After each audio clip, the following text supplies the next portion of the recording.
get it going. Without members of the public, with permission from my colleagues, I don't think I need to read the entire paragraph about public involvement and state your name and 30 seconds and blah, blah, blah. Right, okay. Convene and call to order with a roll call, please. Youth Member Stevens?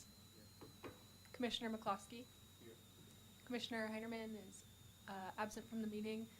Commissioner Fogelberg? Here. Commissioner Ward? Here. Vice Chair Conlon? And Chair Morrell? I'm here. Thank you. I'd also like to point out that Commissioner Baston is absent from tonight's meeting as well. Mm-hmm. And maybe Philip will join us, and we'll see. We hope so. The next step involves approval of tonight's agenda. Do any commissioners have comments, changes, other issues on the agenda as presented by staff? Looking left, looking right, looking left again. I'm going to conclude there are no comments on the agenda. It looks fine to me. That'd be the next step, yes. Is there a second to this motion? Commissioner Fogelberg seconds the motion to approve the minutes from the February 11th meeting. Do we have any commentary, comments, concerns? I believe it's for approval of the agenda. Oh, it's the approval of the agenda before we get in. Thank you very much. I'm hurrying things along.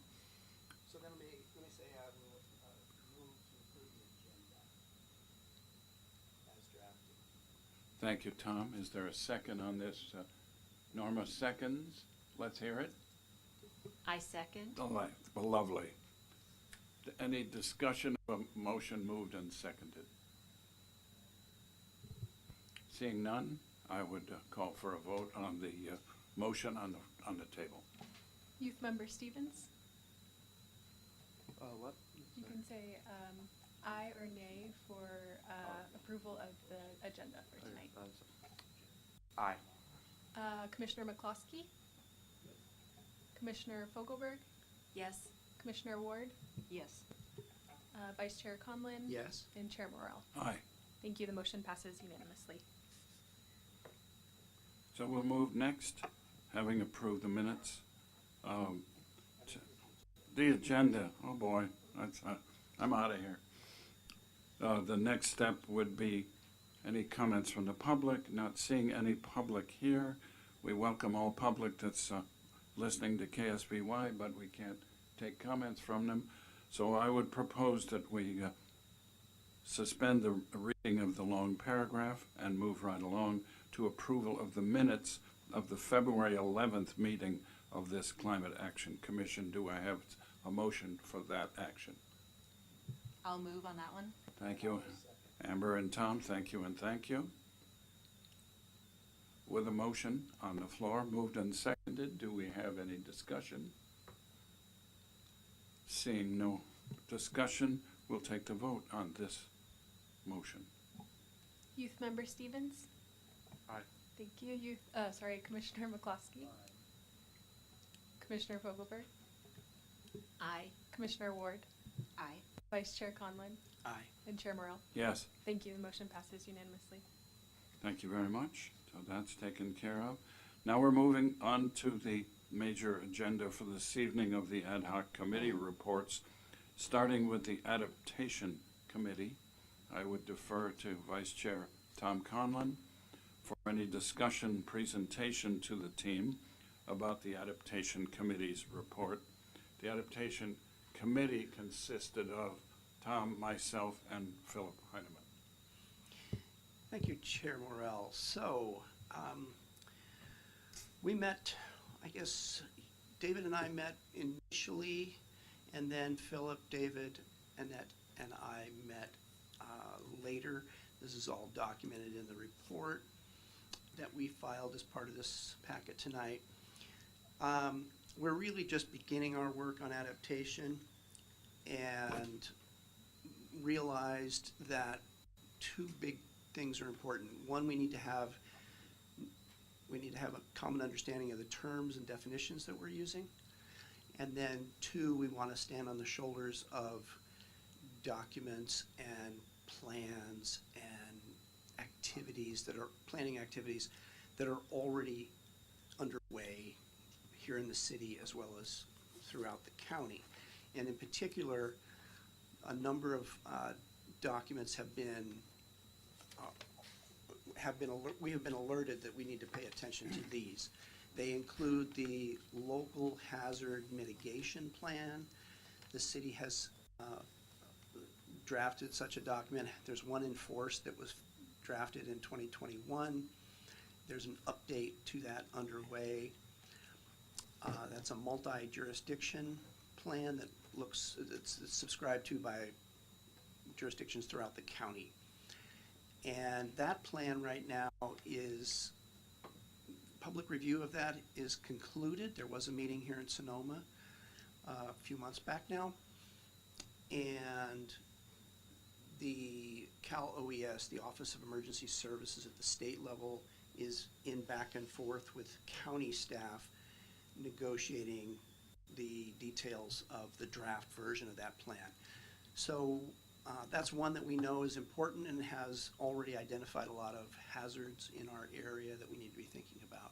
And frankly, avoids a lot of duplication of effort if we can sort of start with that. However, I think it's the opinion and observation of the committee that we want to have a slightly broader understanding of what adaptation for the city might mean. The purpose of these hazard mitigation plans is primarily to qualify for FEMA grant money, which of course FEMA is in a bit of a upheaval right now. If you've been paying attention to the media, I think the president has proposed cutting FEMA's budget in half. I may have that confused with every other department in Washington. But there have been rollbacks on some of the initial cuts proposed. California, not high on the federal administration's list right now in terms of being deserving of FEMA grant money. In fact, one of the grants the county previously qualified for, the BRICS grant, which is, I forget what the acronym stands for, but we did get some of that after our wildfires. They've determined not to take a full open solicitation any longer for new ideas. They're simply saying, if you were previously had a proposal in before us and you had some things that didn't get funded, we'll put some of those back before us and we'll simply quickly spend the money and get the money out the door. I don't know whether the city did any applications in that area. I kind of assume we did not. We're not directly a victim of those fires. But our general sense was that that particular grant sounds like it's pretty much out of our reach and unlikely to be something the city would benefit from. I digress. The other jurisdictions that are doing hazard mitigation plans, the Valley of the Moon Water District has a draft plan out. David and I were able to participate in some of the advisory meetings leading up to that, although I don't know how much of that you did. I didn't do any to speak of. But tomorrow is the final day for public comments on that draft plan. And then it too, I guess, will go off to Cal OES. It's consultant prepared and has the feel of that. It Yes. has some sort of sense of local specificity, but only within the range of what's normally provided in a plan like that, in my estimation. And then I'll add one thing too, is that I noticed in their press release, at least, they said the water agency, Valley of the Moon Water District's plan, also looks at cyber threats and one other area that was more in the social category. And I don't think our multi-jurisdiction plan does any of that.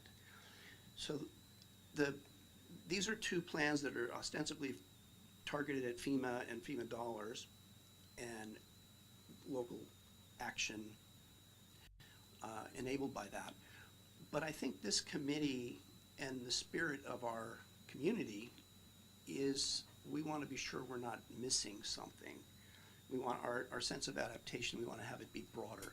And since we've got the general plan update pending, this is really the opportune, ideal time to sort of be having this broader conversation, to be, you know, how much of this is accommodated by an existing hazard mitigation plan, but are there some things we're not thinking about?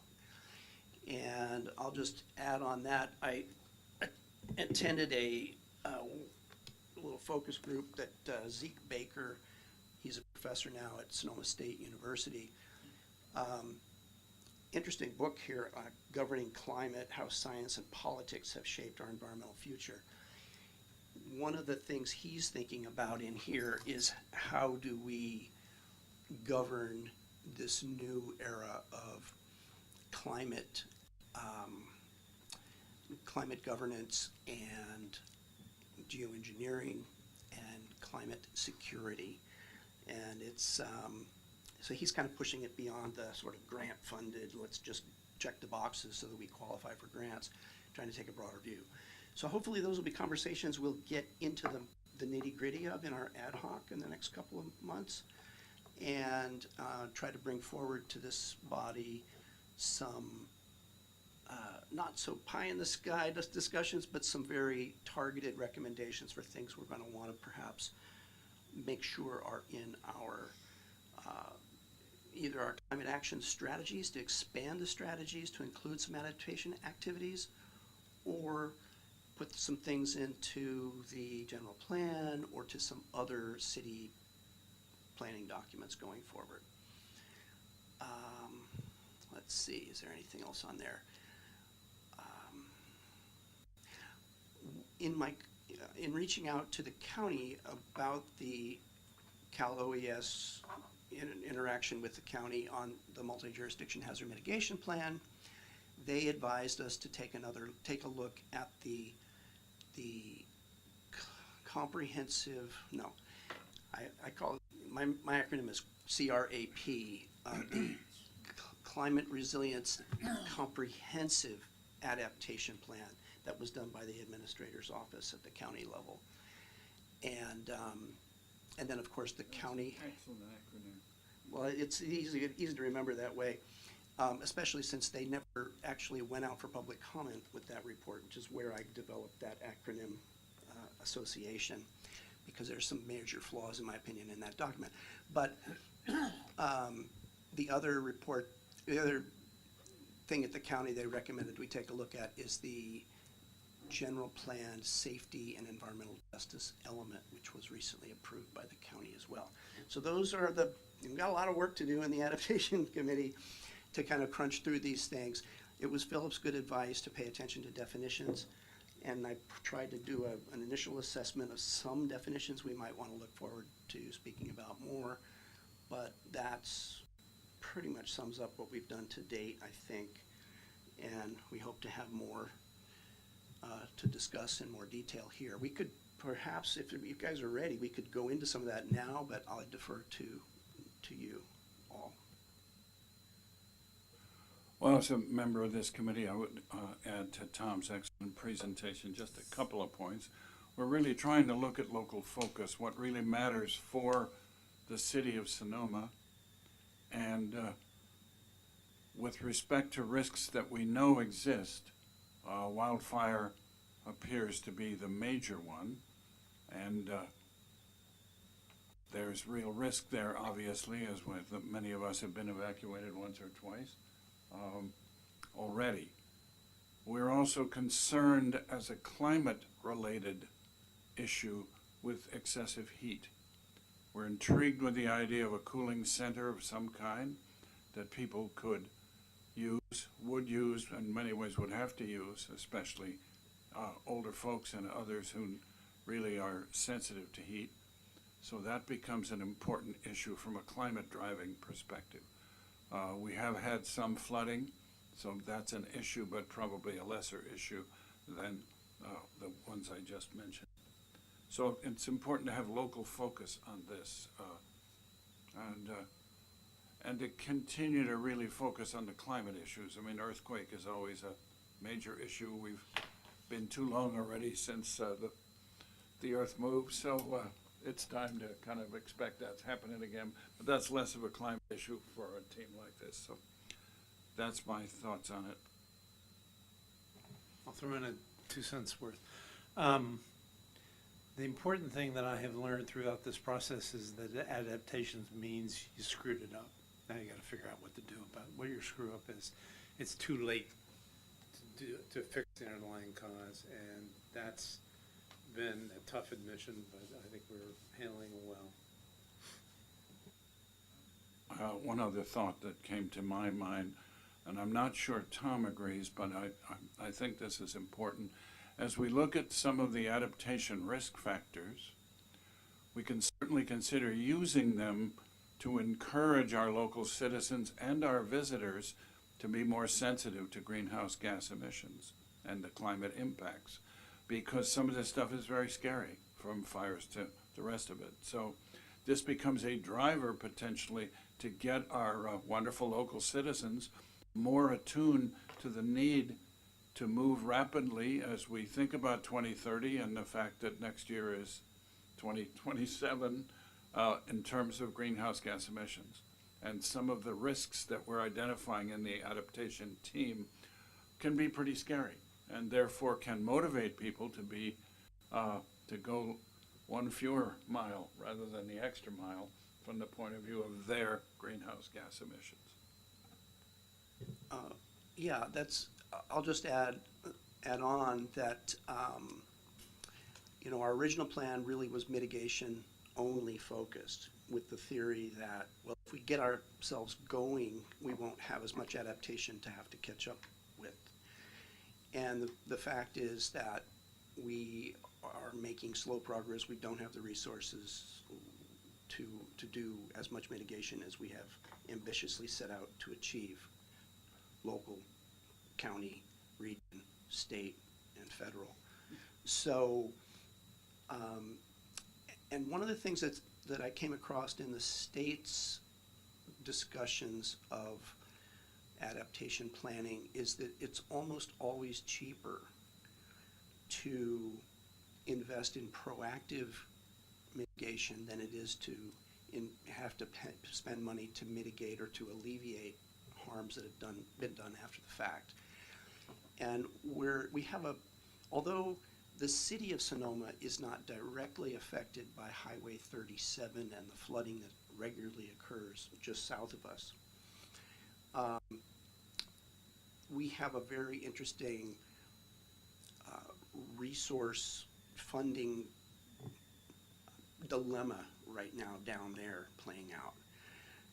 As of the last meeting, we're about $27.5 million shy of the phase 1 budget net necessary to just fix the bridge over Tole Creek and give us a bypass around the racetrack there, so we don't have to wait in all the traffic that backs up going to the East Bay.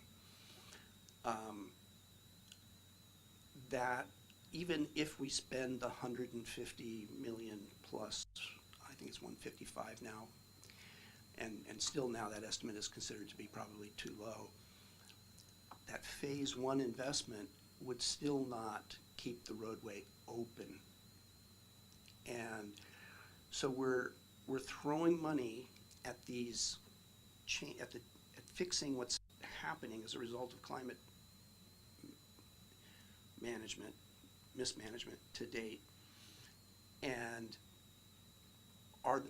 and those dollars could be going into other things.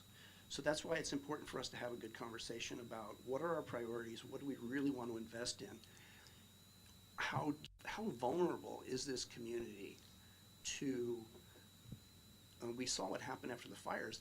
Tourism dropped completely for a period of time because it was just too smoky to come up here. Everybody canceled their hotel stays and whatnot.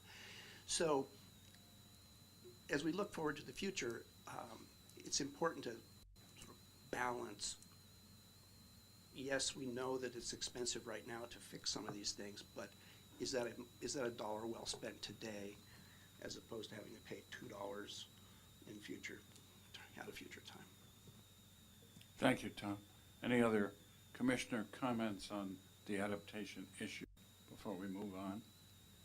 Okay, so the next one we're going to talk about is the report from the Metrics Committee. And who of my colleagues is going to report for the Metrics Committee? Thank you. McCloskey. McCloskey will start. I think there are three voices here. I think Antoinette, thanks for being here.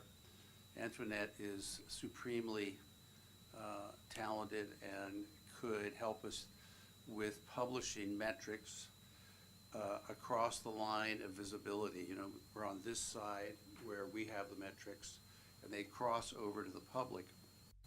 And if that could occur, I've sold $30 million of metrics to the wine industry for several hundred companies, and you can use that to manage the city of Sonoma. You can begin to break in and use metrics that are able to be tied back to city activities. And we did this in the wine industry. We would walk into companies. There are two types of metrics here. One are the high concepts that you've been talking about, and we talked about for about 3 years. And we're about to begin talking about even higher concepts coming out of Earth systems. But there are other metrics that are going on that have to do with as if the city was a winery and they're making something. They're going to bottle it up. And we need to cross the line of visibility, bottle it, and get it out to the public. And some of those activities, the ones we want to measure are the ones that the city is producing, and that what's coming out of the Climate Action Committee are things that affect city activities, just like winemakers believe Napa is Bordeaux in America, the temperature and the physical, the big system, the Earth system, and they promote that and like to get that into meetings, and I always brush that aside.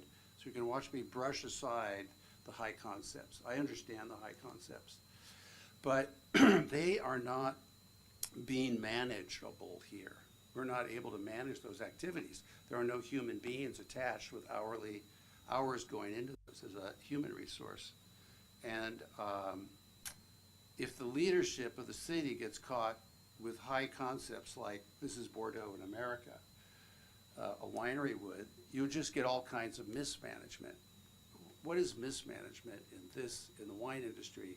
It's the lack of replication that the winery that you're managing can be gainful and can be occupying space in the Bordeaux wine section here in California. And that is failing now because of the belief in the large Earth system that the temperature is the same in Bordeaux as here. That's so not true.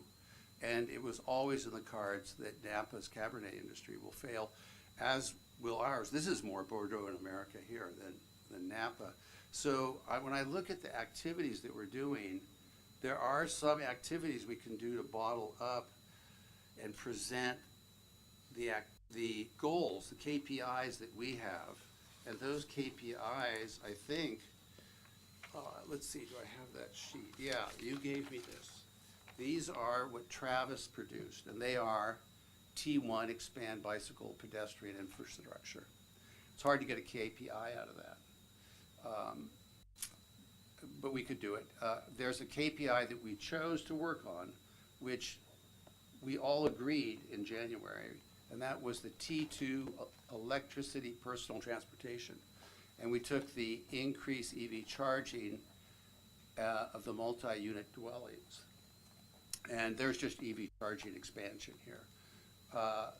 So what I did is I said, I could do the Earth systems, but it's very complicated math. It involves using two multiple regressions to convert an Earth system variation in temperature or greenhouse gases down to something in the local area based on some idea that we have or some activity that we might have, like cutting down on gas stations or something.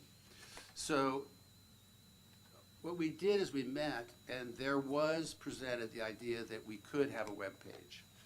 And we started out and we had some things we wanted to do. One of the things was we needed some more manpower, we needed a web function that would work, and we needed the math. And so the math, I am able to produce all the math for variance analysis. And that's pretty simple. It's used in cost accounting, it's used to control companies at a great distance, and you use variance analysis, where you take a percentage variation in the base. That could be something that David proposed.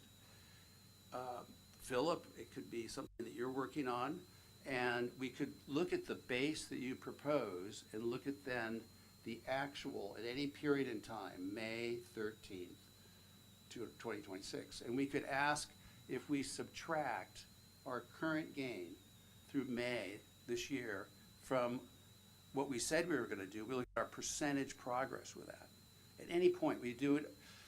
I always did it on a monthly basis. I closed the books at the wine companies every 30 days, and we had a cost accounting of our progress, and we inched forward. And so I was proposing that, right?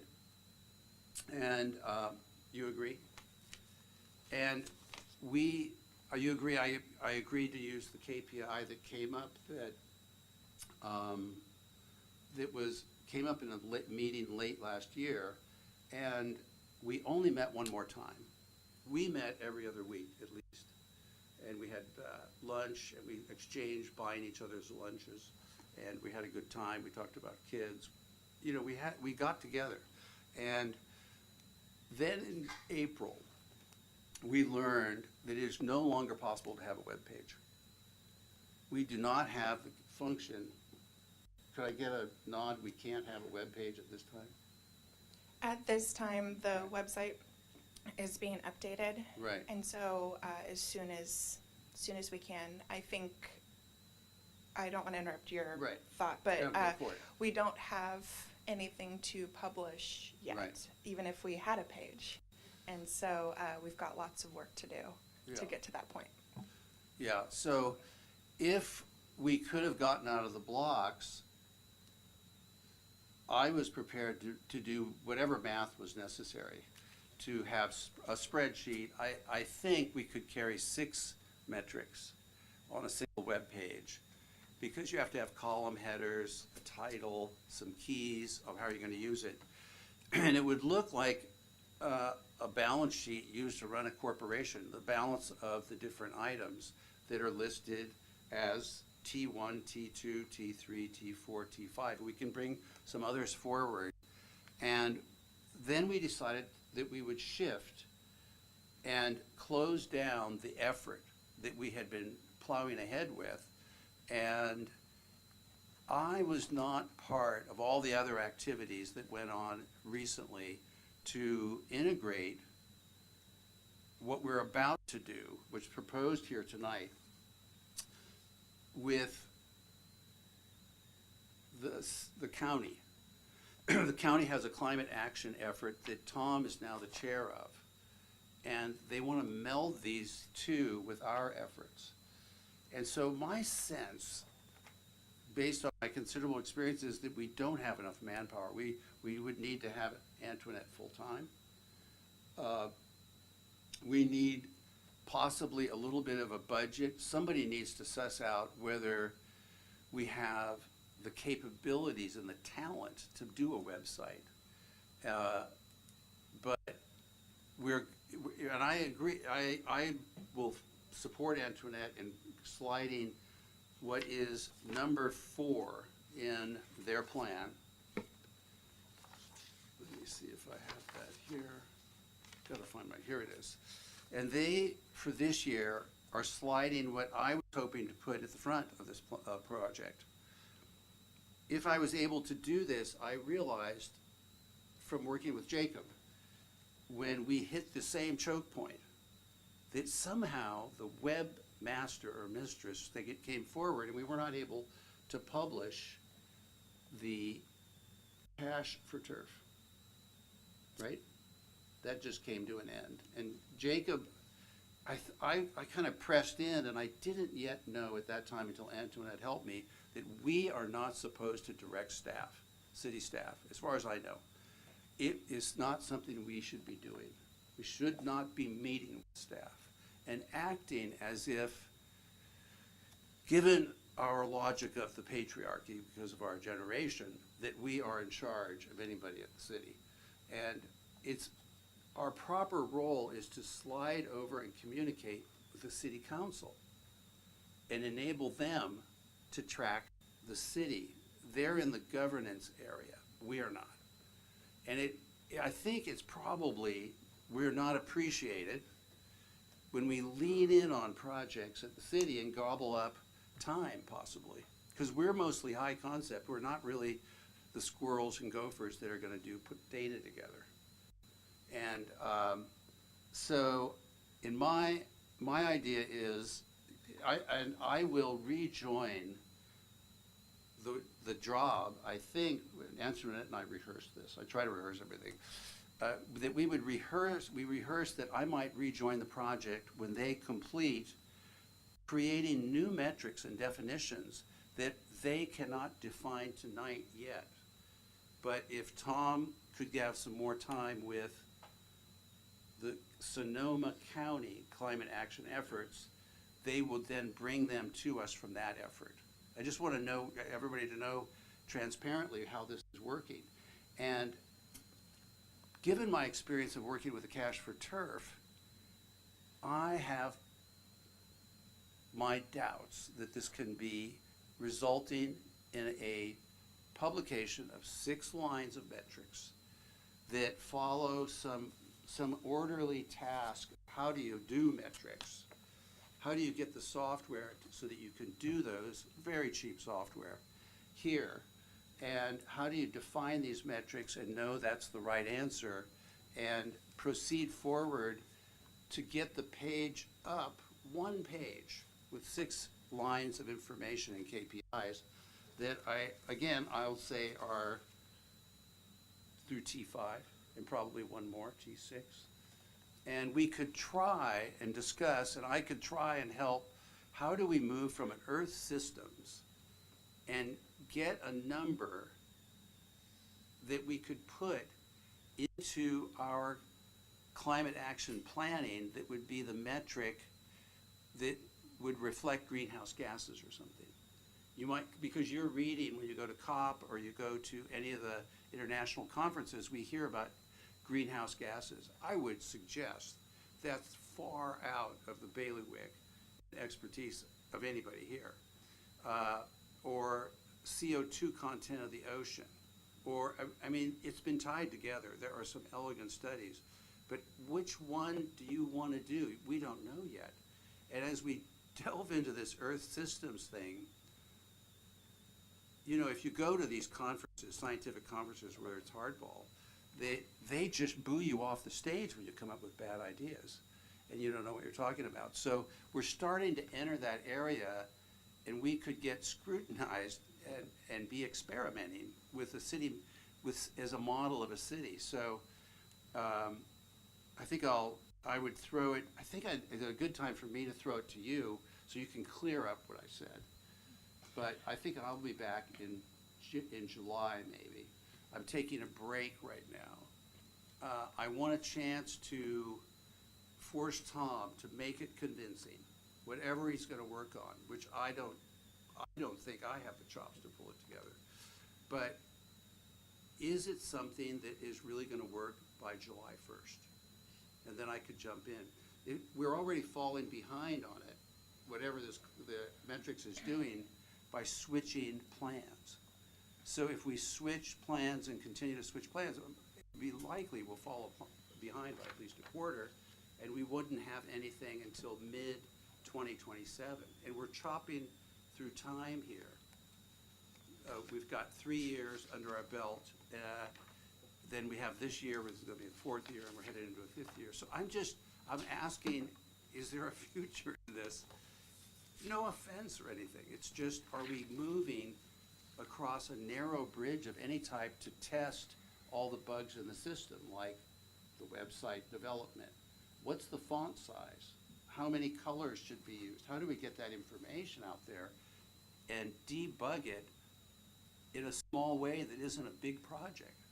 That we slowly polish up a stone that we can then multiply. So I think I'd like to toss it to Antoinette, who I've rehearsed with a little bit. I don't know about rehearsed, but we did have a lively conversation today about it. Thank you. A couple quick points of clarification. As far as I know, Tom, and you can correct me, you are not serving as a chair of any kind of county organization at the moment. I'm the chair of the Regional Climate Protection Authority Climate Action Advisory Committee. Got it. That's the one. Yeah, Yeah. that's the one. And we just met last week. We meet roughly quarterly, I believe, maybe every 2 months now, 6 times a year. And one of the that's the organization that does produce the greenhouse gas inventory for all jurisdictions in the county. And they're engaged in an update of that inventory right now. And the problem that we have of asking how do we track progress on our climate action plans is not unique to Sonoma City. It's something that they're actively concerned about in all the jurisdictions. And so that topic has come up, and it's something that staff is actively working on. I do want to clarify, though, that is independent of this ad hoc committee and the work that we're doing here in the city of Sonoma for the city of Sonoma's purposes. To the extent that we can maybe learn from or leverage resources, partner with the county, with other jurisdictions, et cetera, that would be advantageous probably, but we would obviously discuss it here before we made such commitments. Exactly. Yeah.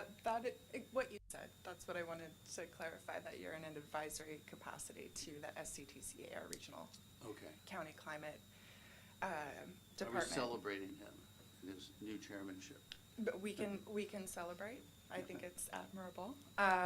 So I did want to point that out. And as Tom alluded to, the county is beginning to take efforts on researching and analyzing and reviewing other jurisdictions' climate data dashboards and tracking systems that are public facing.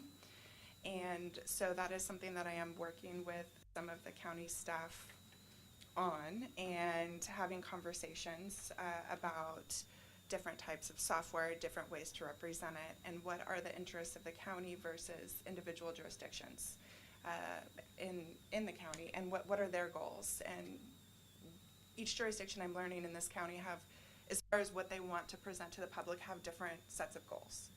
And it's a fantastic learning curve, but it's slow moving in the county, as it will be for us this year. The other point of clarification I wanted to make is we do not have a web mistress. She is a management analyst for the city manager and our public information officer. We do not have a person whose sole job is the website. She does many amazing things for this city. And I hear what you're saying, and I'm looking forward to working with you and your expertise on the calculations and mathematics that may be behind our data and analysis and representation. Right now, as you'll see in your agenda, we're still in Q2, quarter 2, and we don't anticipate launching anything until the end of the year. And that's after we do data collection, analysis, presentation to all of you, sharing it with you for your feedback and what you think would be best. And so any kind of publication in regards to font sizes and things like that, I mean, those are the trees. What is that saying? You can't Yeah, something like that. That's in the that's grass, sustainable, yeah. right? So we will be able to have those really fun conversations down the road about that, and I think that that is important on how it is presented to the public, that it's legible and clear. So this project I'm especially excited about. I have a couple questions, but I can kick it over to you, Tom, if you want to do some more general talking. Yeah, I think I'll add a little bit right now. Okay. And then, because we really have had a bit of a roundtable here for the last couple of weeks. You know, Leo has consistently recommended against getting bogged down in what he calls my briefcase, right? And, you know, because I keep track to a certain extent of lots of activities that are happening in various areas, like all across our climate action plan. I keep track of, okay, this is happening in buildings, this is happening in transportation. And and Leo's point, I think, and I think he might have a good point here, is that while I've been inclined to sort of dive into the what of how do we track each of our climate action strategy details, he's been more, he wants to focus on the how. How do we work with the city's webmaster to get our climate action promotions and accomplishments published for the city council and the public to see? And so that's a legitimate concern, and I think he and I both have had experience in the past where we've come up with recommendations that haven't been adopted by the city. And so it feels a little bit hard to spend a lot of effort coming up with all the details to not have those things be adopted. So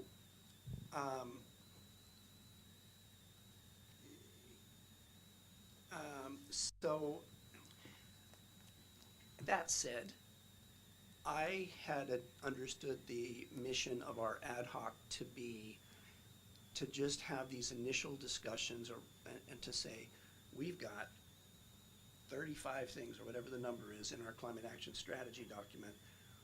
Some of these are going to be easy, relatively easy, to say this is a key performance indicator that says whether we're making progress or not. And one of the ones on our first page is, you know, we have a goal to increase downtown bicycle parking. And so the idea is we can count the number of bicycle racks that we have. We can say how many were there last year, how many are there this year, has there been a change, and then we can look at the rate of change. And Leo's been very insistent on making sure we talk about that comparative, not just saying we have a goal of 12, we have 9, or whatever the number is. But to say, oh, and this becomes more important with like EV chargers, because we've talked about this before. You put in an EV charger, year 2, one of them breaks. You have a decrease in your de facto functionality of that measure in the city. So we want to come up with some ways of tracking that kind of progress. Now, Antoinette, to her credit, found a tool that's implemented in the city of San Diego right now, which has an elegant way, I think, at least I haven't seen it implemented anyplace else yet, but they have a way of keeping the operational, they call it operational key performance indicators, which is something like counting the number of bike racks, counting the number of EV chargers. They have a way of keeping that separate from the tactical and the strategic indicators, which is more where Leo, I think, is trying to go with how does this impact the Earth system? Are you, by counting bicycle parking spaces, bike racks, is that reducing the number of vehicle miles traveled locally in the city of Sonoma? And we already have a way of tracking that. This county tracks that through a travel behavior study, which is underway right now. And then ultimately, theoretically, that would hit our transportation-related greenhouse gas emissions, which would be the strategic indicator. So there's not a perfect downscaling, and I think this is where Leo's historic orientation to having done it in the wine industry, he starts kind of from that systems level and wants to see a really strong logic model all the way down to the integrated or the individual activity and the individual metric of activity performance. And I'm, I guess, a little more willing to say, let's track this one, and under the hypothesis that it's going to reduce vehicle miles traveled and it's going to ultimately reduce greenhouse gas emissions.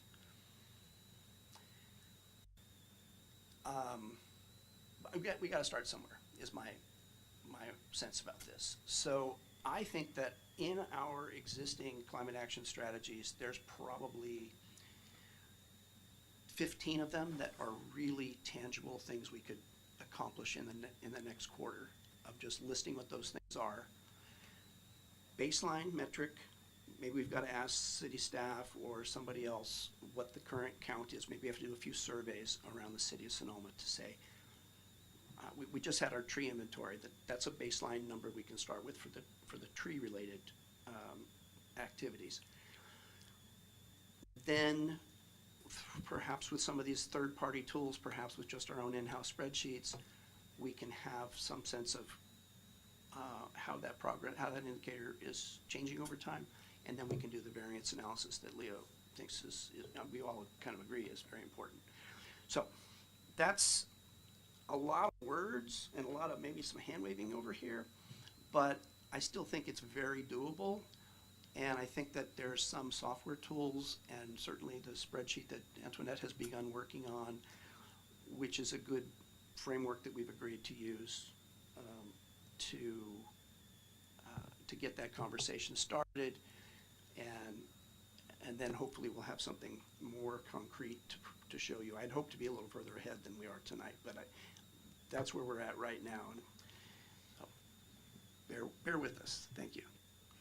Comments and questions from other commissioners? Seeing none? Chair Morrell, I did have a couple comments and questions Yes, please. I'd like to throw in. So just so the three of us had talked about using the same language when we're talking about these things, and neither of you have complied with that, so demerits for both of you. So what the language that I want to start using for all of us is we have the document Climate Action Strategies. In that document, we have strategies, transportation, building, solid waste, et cetera, et cetera. So each one of those is a strategy. Underneath it are measures. So those are things like T1, expand bicycle and pedestrian infrastructure. So that's a measure. So it's broken down that way. And then underneath that, we have the actions. And we have, let's see, I think we have we have 49 actions that are called for in our climate action strategies. And they fall underneath the measures. And how we are going to be measuring those actions is they've used different terms, KPIs and things like that. We're going to start with what we're going to call the operational indicators. So data. We are just going to collect data. And that's the phase that we're in right now. And then we can keep moving on up from there. So something that I really was hoping to get advisement from all of you in this meeting was, in your knowledge of the climate action strategies or any discussions you've had previously, are there priorities that we should start with? The way that my brain works is I'm inclined to just start at the top and work my way down.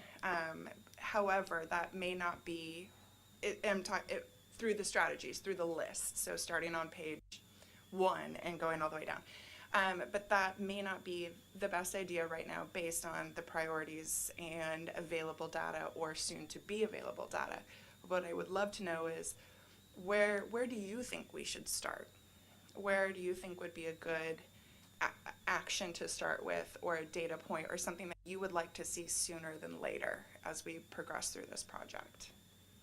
Well, let me start with that, with an idea that we have a set of 49 strategies. We have a lot of discussion about KPIs and so on. What I'd like to see is for each of the 49, we identify those that are most important with respect to achieving our 2030 goal. Strategies articulated in a document are one thing. Keeping in mind the ultimate goal is, in my mind, more significant.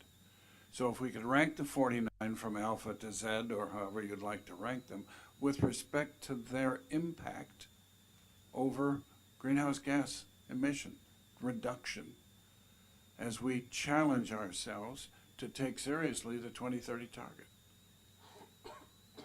So that would be at least my suggestion on how to rank the 49 and how to track them. That's the metric that matters. We had a lot of interesting insight about metrics, but I boil it down to how close are we getting to meeting our goal of 2030 net zero. Increments of progress in that direction seem to me to be the key performance driver. Absolutely. I think that's a great way to look at it. On the flip side, I think my question is more directed toward is there something specific that you're seeing that we need to maybe more urgently gather data on here in Sonoma, here in the city of Sonoma? Is there an issue? Is there something you are working on or you're knowledgeable about that you think would be really important sooner than later, because it's going to take us a few months to get through the data collection process? When you look, we haven't looked yet, but somebody has to be able to see, who has a math background, has to be able to see that when you run into an attribute, greenhouse gases, what is it? What are the units? I mean, all this. How do you get an attribute? Some of the attributes have to do with like shade or something. Those are available. How much shade is here, and buildings cast through LiDAR measurements, and they're widely available. I could turn you on to how to get them for here. But what are you tying the greenhouse gas to, David? What are you tying the greenhouse gas to in order to get out of this paper bag we're in, that you don't have anything you're doing that's related to greenhouse gases? You can't prove that. You have no single thing, but you might. What is it that's tied to greenhouse gases? It's a local measurement. Well, it seems to me to be two KPIs in that arena, to use your language. Yeah. One has to do with VMT associated with the city of Sonoma, however we choose to define that. And what's VMT? Vehicle miles traveled by gasoline and diesel powered rather than electric fundamentally, and trucks. But it's captured in a VMT design to get towards a surrogate of greenhouse gases rather than measuring the ambient levels of greenhouse gas. It's VMT. And associated with that is essentially two critical measures here in Sonoma that are going to come up directly and later in some discussion I'll have in this agenda. One has to do with getting people out of cars and into an electric bus, an electric shuttle bus for residents and tourists. That's one critical picture of all of this greenhouse gas. And the other, of course, is from residential and commercial buildings and the greenhouse gases associated with their activities, both from the electricity generation associated with those buildings and more so directly and locally from the methane emissions from natural gas usage. And I defer to Dr. Conlon on much of this, but that's my core view of what's involved here. We have 2030 target, we have current situation in 26, 27, and we have a series of measures of performance. And then we have actions that, I believe you said 49. I don't 49, have them in yeah. my head. It's a cute number. Seven times seven. Tracking, identifying of those measures which are the most critical to drive VMT down, because VMT is my surrogate, until I'm given a better one, for greenhouse gas numbers. And of course, greenhouse gas numbers fundamentally are climate global, and we in a little city aren't going to affect all of that. We can only do what we can do, and as I used to tell my staff in the consulting world and the government world, and 5% more. So the challenge is to do what we can do to reduce greenhouse gases in our little city from people who live here and people who visit here, and then do 5% more than we thought we could do. I would say that you're not even in the ballpark with VMT, because vehicle miles traveled now is not driving the runaway temperature increases. That is not what's happening now. The system is running out of control now for reasons that you're not mentioning, and I'm not going to get into it, but there are many, many buffer systems sucking up greenhouse gases that have been available to the planet. Very efficient, large systems like the oceans. And now we have this runaway in the Arctic where we have methane because of the tundra and all that is releasing everything. It's not frozen. That's doing far more greenhouse gases. When you're at a annual COP meeting, those are critical. When you're in a little city of Sonoma, we're not going to be able to deal with those as measures of performance. We're going to deal with VMT from residents, VMT from visitors, and related emissions from buildings. I'm just That's what pointing we out do that here, rather than worrying about methane in the Arctic. But there's not a one-to-one relationship between everything of the 48 items are not equally weighted. If you weighted them on a 100-point scale, you would find that the vehicles now are not way up at the top of the list, because vehicles are being cleaned up here in California. There's a lot of electric vehicles coming on. There's a lot of good things happening here in California that are slowing things down, but the rest of the planet is running ahead. So I would say it would, coal in China or something has vastly more impact than all the cars in California. Jump in here, please. Gentlemen, Yeah. I'd like to bring this back to a very simple question Yeah.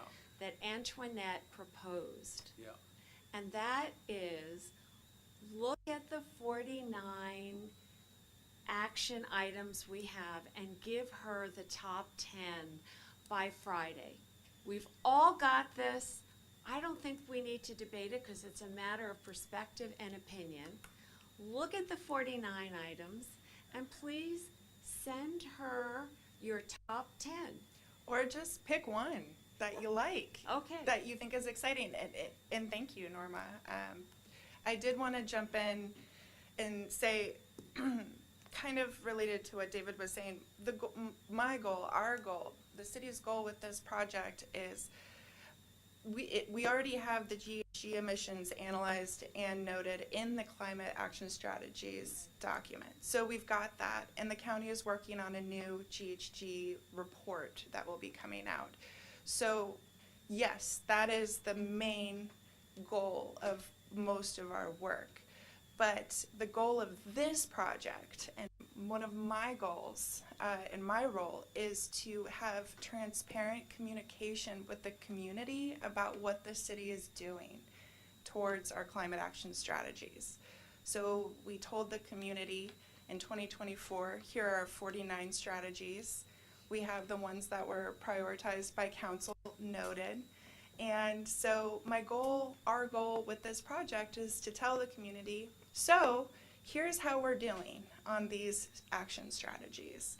And all of them do, in different varying degrees, affect GHG emissions in many different and nuanced ways. But the goal of this, our work in the ad hoc committee and this project, is to inform them about what the city's doing for them. And that's my goal. And so being my question, when you're looking at the 49 strategies, as representatives of your community, what do you think are the most important ones the community wants to know about right now? That's my question. Well, you know what, we did this, and Yeah. when we set up the climate strategies, we put years, we put an impact. It's not just though, what do we feel, were we right in 2024, were we wrong? Is this still high impact? It's also, we also ought to take a look at what's achievable quickly and easily. Exactly. Because you Exactly. get more bang for your buck than low hanging fruit. Yeah. So go back to your listing, you'll see, we've already said whether it's high or low or medium. So weed through the highs and say, is it really high? And if it's not really high, we'll take it down a notch. If it is really high, stick to it. That's one of the ones that we ought to focus on. Yeah, absolutely. Antoinette, Yeah. I'd like to suggest that you send everyone the most current list, Okay. so we're all working on the same list. Sure. And I don't think Calvin has seen the list. We'll And, get you the list, Calvin. and then we can respond Yeah. from that list. Yeah. What's your favorite? It could be for any reason.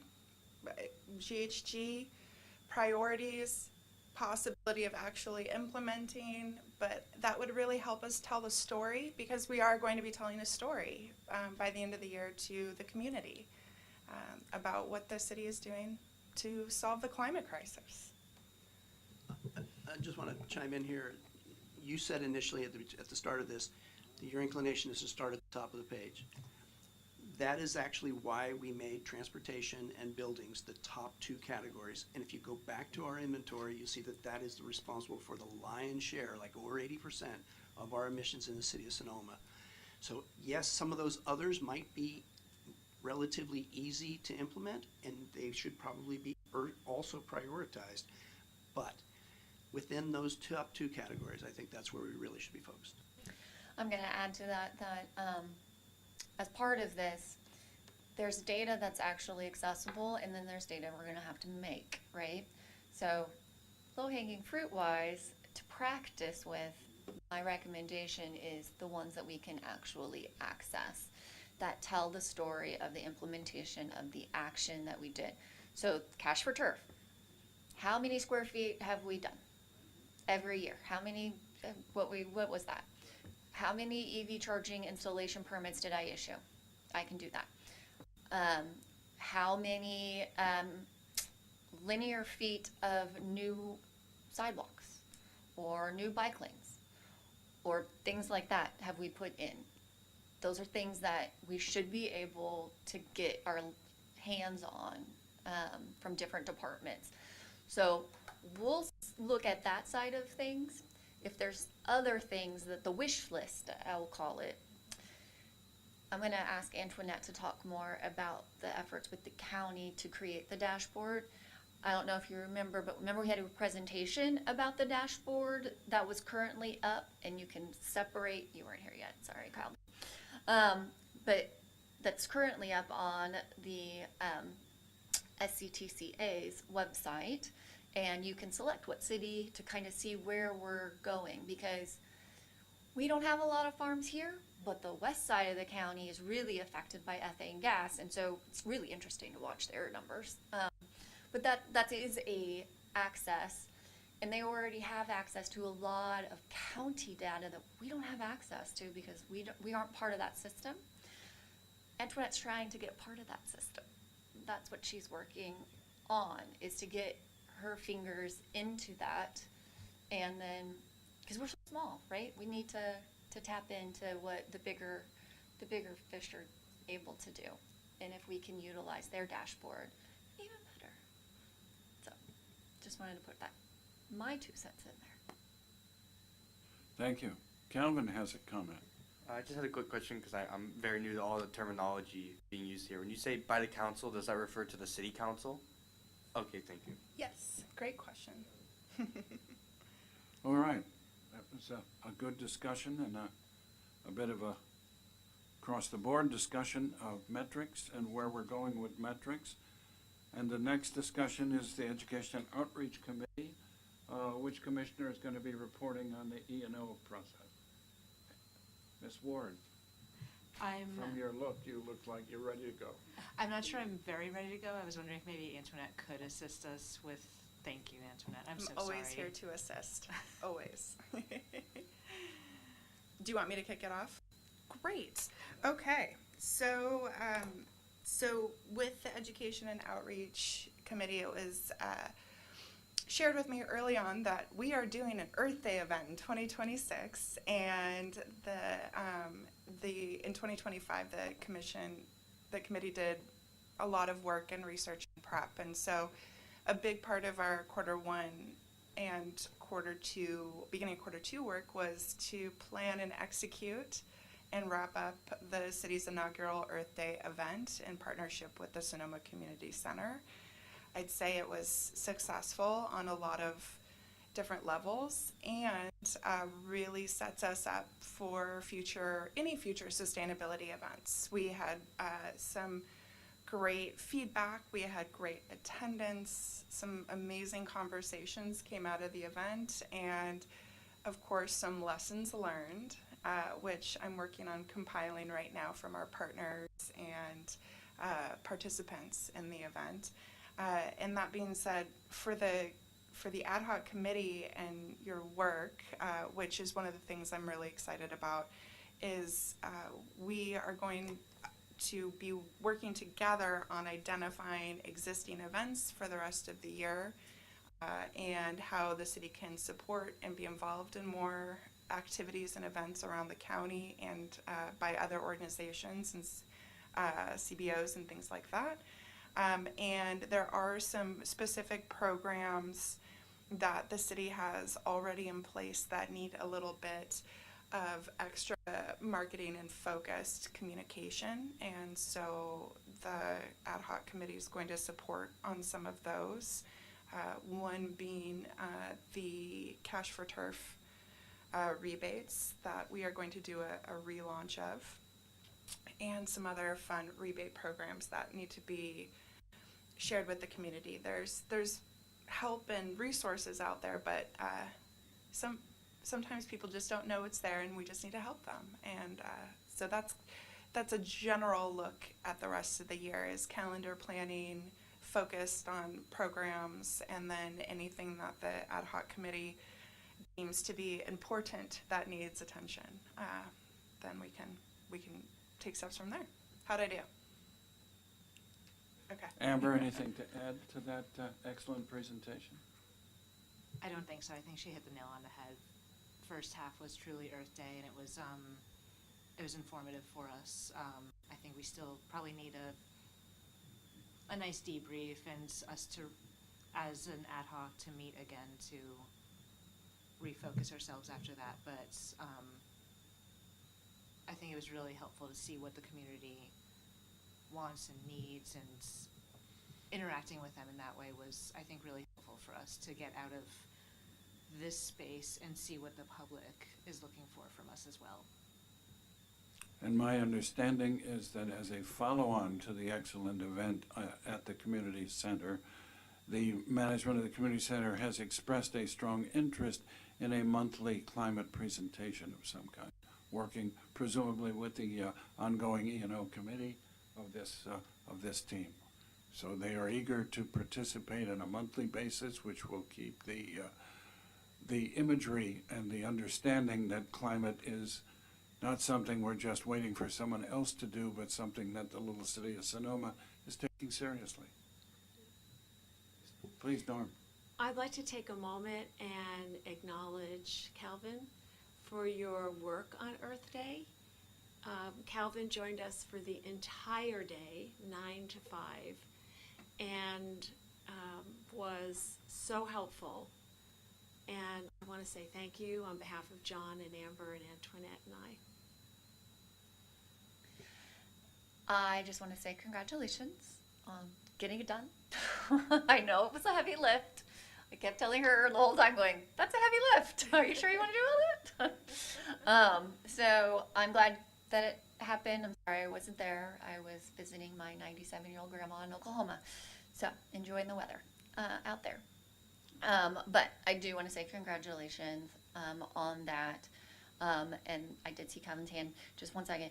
And then I also just wanted to mention, so we have a deadline by next year to upgrade our website to become ADA compliant. So that's kind of why we've put the pause on website changes and web pages and things like that right now, is just because if we're building it, then we're taking away her time to fix things, which is what she's trying to do. I mean, she's even taking down all of her PDFs and making them accessible and putting them back up. Like, it's just a lot, right? So I just wanted to just recognize that that's what's going on, and that's why we're having that delay until we can get that done, because that's a mandate that we have to meet. The county's is this year, but ours is next. So, Kevin. I also want to say thank you, Norma, for thanking me, but also thanking everyone else, because I believe this commission is what made that event possible. And I think I might be a little biased. I think the event went great. All the people that I got to speak to that were tabling, they were really happy to be at the event. So I think it went well, personally.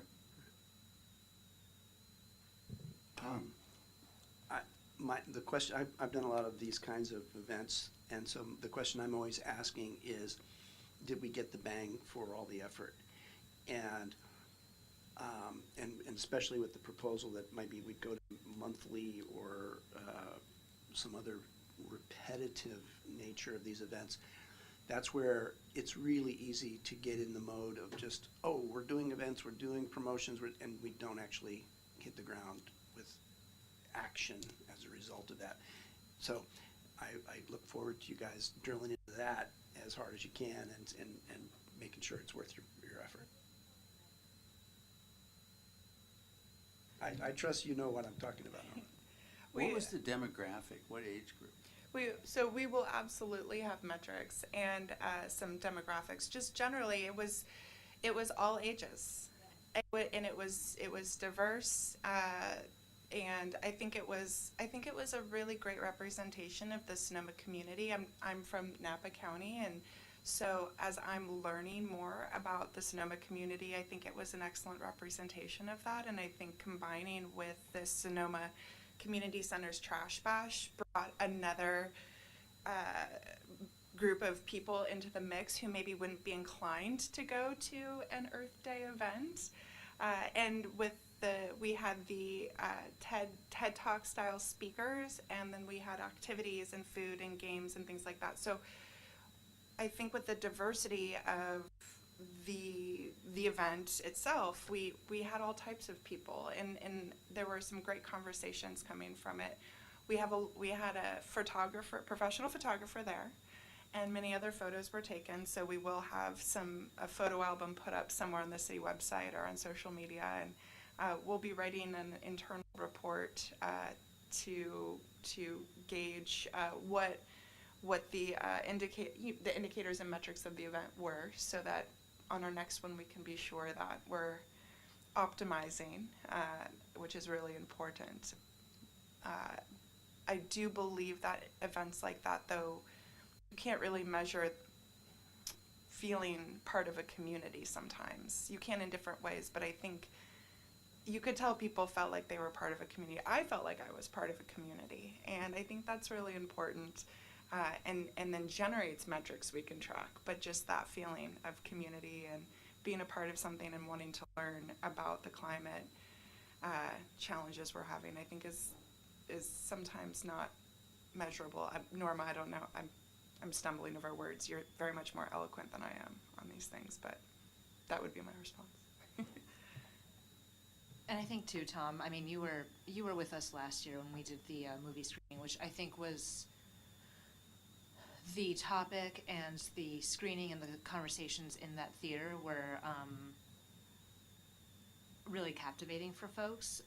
And then I think we struggled with the follow-up of what's next and what sort of paper we wanted people to go home with, while a larger event like this, we we took the burden off of ourselves and instead had folks that care about the community and care about our same causes, that instead they could be the people to help us get our word out. So it wasn't just us continuing to talk at people. Yeah, in theory, the idea of an annual event that gives us that sense of community, gives us a timestamp, like, oh, we're making progress in this direction, really valuable. But, you know, meanwhile, we've got all the stuff that Bayren is doing, all the stuff, the water campaigns that we have.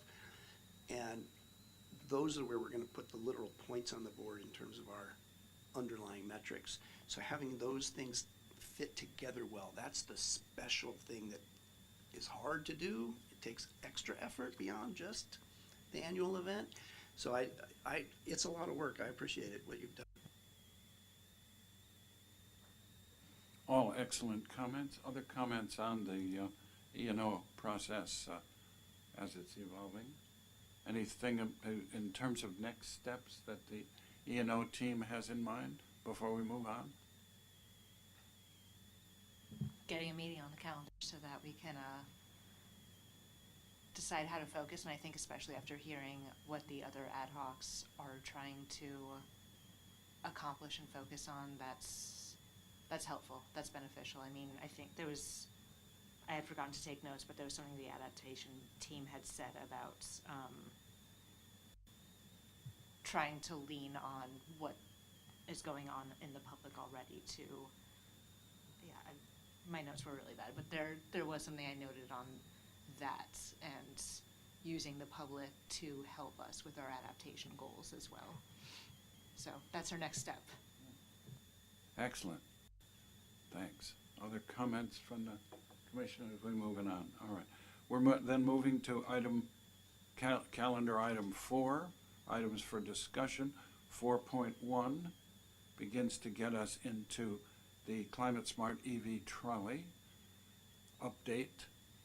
I think that's mostly my presentation, so I'll leave the little red line on and go forward a little bit. We have produced an initial EV trolley plan. It's about 3 or 4 pages. It's just a beginning. It's not yet a business plan. That's the next step to be contemplated. But it is good. I hope everybody has been able to read what we're thinking about in that. The concept is a fully electrified set of vehicles, initially maybe one and then subsequently more, running on a route that's also described in a proposed route that's in the packet this evening. Basically, it's a circle route starting at what we lovingly call Four Corners, otherwise known as the Lodge area, or Freedman's area on the southern edge of the city, coming up through the plaza, going out past the community center, and swinging around so it touches some of the winery areas in that east side area, back to the plaza, and then up into the Springs. Timing would be coordinated as best as possible with some of the county bus system, including the bus that reaches out to Temmelec. And the expectation is that this EV trolley would allow both residents and visitors, tourists, to move around the city without using their vehicles once they get here. In terms of visitors, in terms of residents, we're hoping it could even do a lot of the shopping and going out to a restaurant and so on without having to use the vehicle. The proof of the pudding will be in its development. We're struggling with budgets.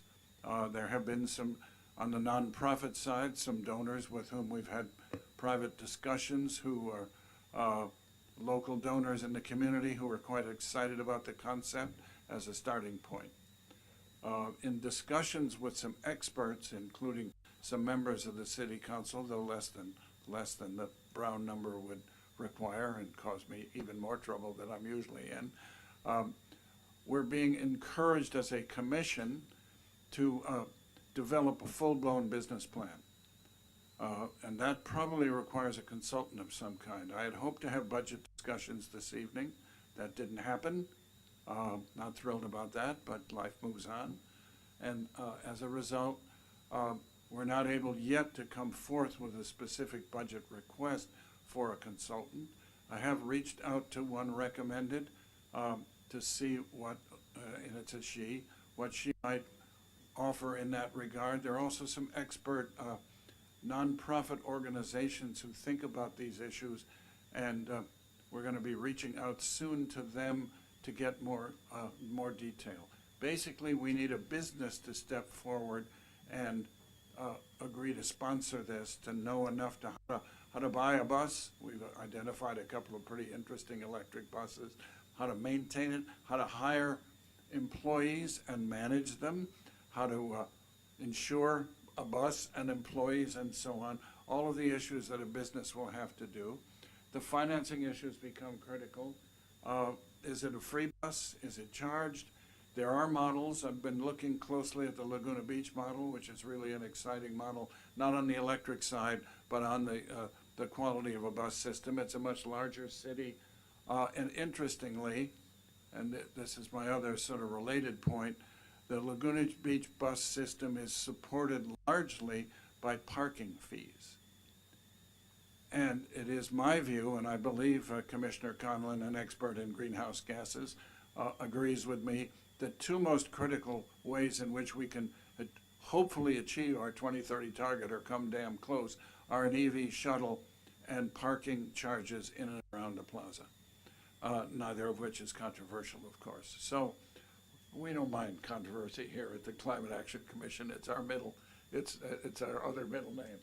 So that's kind of where we are on the EV trolley idea at the moment. And the two other listings here are the names of the buses and the documents and pictures and so on available. The key now is to get a more complete business plan and to get a willing business, willing to step forward and run this thing. So that's it let's see, I had some notes, yeah. This is some other notes I had, and then I forgot they were here. Look, we're looking into the opportunity, along with a climate-smart parking plan for the plaza area. This appears to be the key to meeting our 2030 greenhouse gas challenging target. We've identified two interesting electric buses and designated a potential route. Documents in tonight's agenda packet. Next step involved finding an appropriate consultant available at a price we can afford to design a feasible system to meet Sonoma's needs and operational capabilities. We need a full-blown business plan, and we need to identify the right local business to operate the shuttle. So questions, comments, concerns, Very well applause, whatever the hell it'll be. Calvin, come So, on. is it an okay time to just ask questions about the plan in general, or? Sure, and even about the concept more broadly. Well, I have a couple things. Is like, is this seeking to replace or to compete with like the county shuttle, which is just used in Sonoma Valley? And also, how would this work for students? Because, for example, I have done this before. I can just go on the county shuttle or the county bus, and I can show my student ID and I ride for free. Would that also apply to this? The first half of your question about meshing with the shuttle, that includes the county. There are several county buses that come into the plaza, and we would seek a scheduling system that would coordinate with them. One reaches out to Temelec, which we don't see the EV going down to.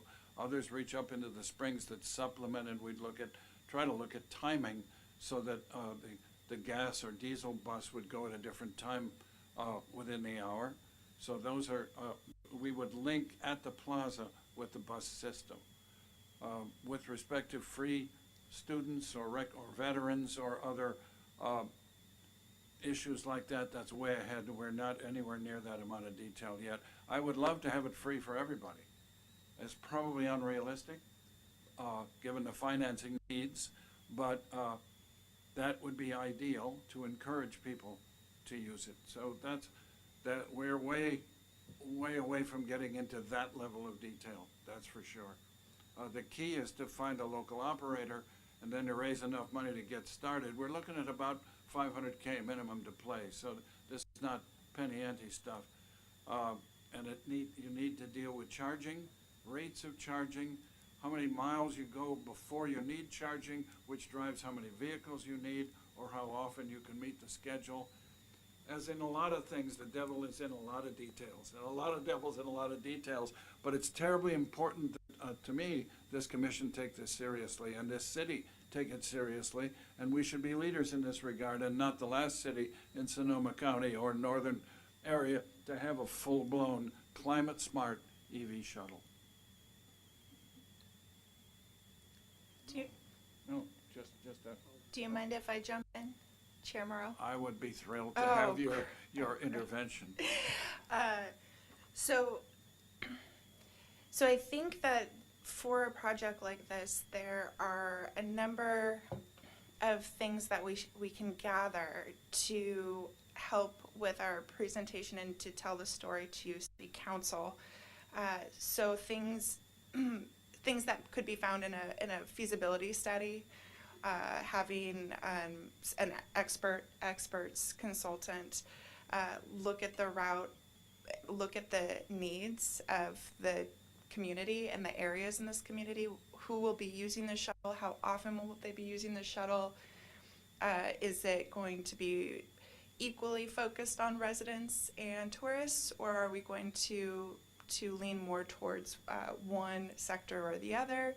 And there are organizations that do fund or help with pilot program. This would essentially be a pilot program for us, so we could potentially be looking at funding sources and grant monies to help with even just the research and understanding the feasibility of a project like this. The other component to consider is, like you had mentioned, is these EV shuttles will need to be charged somewhere. And so we would need to identify locations where the load capacity is available for them to be charged. And that there has been a study by the county along those lines, so we would need to look at that and then possibly do further research or work with PG&E or Sonoma Clean Power or another agency to identify where they can be charged. So I think the number you're throwing out for the cost of the bus is great, but we have a lot of research that needs to be done and a lot of detail that needs to be sorted out before we come up with numbers to throw at the Before city you get council. on your first bus ride, there's a lot to do. A lot to do. Your comments are absolutely right on point. Okay. I have good. earlier today reached out to a potential consultant Great. for an initial sense of what, and it's a she, what she might charge if she thinks this is a feasible study area. I've also talked in detail with Laguna Beach about how they operate. They're a much bigger city, and some of their finance, and they're not operating electric yet, except in part, but they've been running for quite some time, a very successful city shuttle system with a lot of tourists and a lot of residents. They're bigger than we are, so there are lots of issues. This will not happen overnight. This will not happen without a great deal of investment on the front end with grants, with support from county or state, or used to be federal. In my days at EPA, it used to be federal. So this will take time before little Sonoma can break a bottle of local champagne, sparkling Sonoma wine over the bus. But you have to start somewhere. And I think it's a great thing of this commission and this city to get this started. And I know actually what I would like is, and when you are considering this as committee members, where do you think the shuttle is needed? Where are you seeing in your day-to-day in this community people who need this shuttle? Do you need the shuttle? Who would enjoy the shuttle? Are there spots that would be great stops for it? Where do you see the kids or teenagers wanting to use it? Where are they going? That kind of information is really, we could bring in outside consultants, but they won't figure that out. You guys know that. And so as you're working through the beginnings of this project, that's the information that would be great to just start with. and can really help guide the project and then guide funding once we have identified.